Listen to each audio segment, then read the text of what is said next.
Apa perbedaannya sih Pak kalau untuk bisnis nih, mereka akan mengambil kredit mobil, apa bedanya kalau mengambil kredit mobil yang baru dengan kredit mobil yang second? Kalau kita bandingkan pembelian mobil baru dan second, yang beda utama mobil baru pasti lebih mahal. Ya, biaya yang dikeluarkan untuk DP, untuk mencicil pasti lebih tinggi.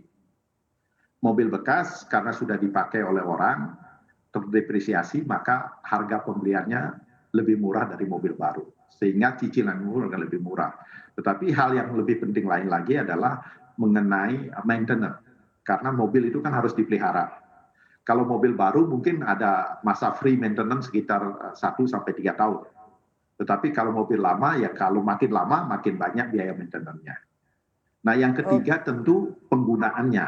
Kalau penggunaannya sangat sangat berat, lebih baik baru karena ada masa tadi servis yang bisa dilakukan oleh pabrikan. Nah kalau memang penggunaannya masih bisa di manage, ya mobil bekas jadi lebih atraktif karena akan tadi ya biaya cicilannya kan lebih murah, penggunaan juga nggak terlalu berat. Jadi 3 faktor itu akan menentukan. Yang terakhir tentu karena kita menyewakan mobil, tentu tergantung selera konsumen. Ya kalau konsumennya memang dan pesaingnya semua menawarkan mobil baru, kita nawarin mobil bekas ya nggak ada yang nyewa. Jadi ada 4 faktor yang perlu dipertimbangkan untuk memutuskan apakah masuk ke mobil baru dan mobil bekas. oke Pak, mungkin dari data-data nasabah Adira Finance sendiri mungkin bisa juga menjawab pertanyaan yang kedua ini untuk target market untuk bisnis sewa mobil di masa pandemi ini seperti apa Pak sebaiknya untuk menetapkan target pasarnya nih?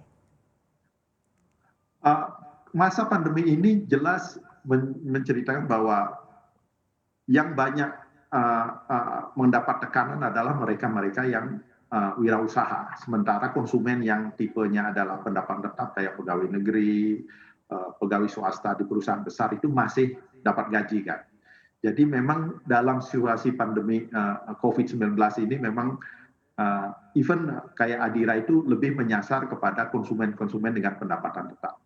Karena bagaimanapun PSBB membuat sebagian besar bisnis harus tutup. Sehingga kalau target kita adalah pengusaha-pengusaha segitu atau turis gitu misalnya, bisnisnya sudah mati. Jadi nggak bisa terlayani saat ini. Oke, terima kasih Pak Made ini insights-nya. Dan sekarang ada pertanyaan juga yang menanyakan apa bedanya sih Pak kredit untuk mobil kalau secara konvensional dengan pembiayaan syariah? Essentially hampir sama, cuman ada satu yang berbeda adalah kontrak dan kaedah-kaedah syariah itu harus dipenuhi kalau kita melakukan pembiayaan secara syariah. Essentially sama, Anda akan ada DP, ada pembayaran, cicilan dan sebagainya. Kelebihan dari pembiayaan syariah adalah dipastikan bahwa semua kontrak, dokumentasi itu sesuai dengan kaedah syariah. Apakah harus dengan rekening syariah juga ini Pak untuk mereka yang mengambil kredit syariah? Tidak harus, tidak harus. Tidak harus ya. Oke, sekarang pertanyaan yang terkait dengan kalau misalnya ini pemirsa ingin mengambil kredit mobil seperti itu. Biaya-biaya tambahan apa saja yang selama ini biasanya konsumen itu kurang paham seperti itu. Tapi ini perlu juga mereka persiapkan dan pertimbangkan gitu Pak Made. Ya, di luar down payment, biasa down payment juga ada pembayaran asuransi.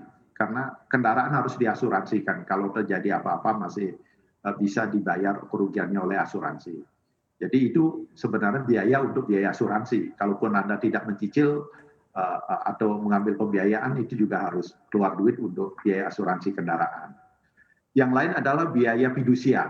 Ya, biaya fidusia karena ini kita melakukan fidusia antara perusahaan pembiayaan dengan konsumen. Tentu juga ada biaya admin yang biasanya dipungut oleh perusahaan pembiayaan karena ada biaya yang dikeluar untuk membuat kontrak ini. Ya, jadi waktu kita bikin kan ada biaya survei, biaya kontrak dan sebagainya itu ditutup oleh biaya admin disebut.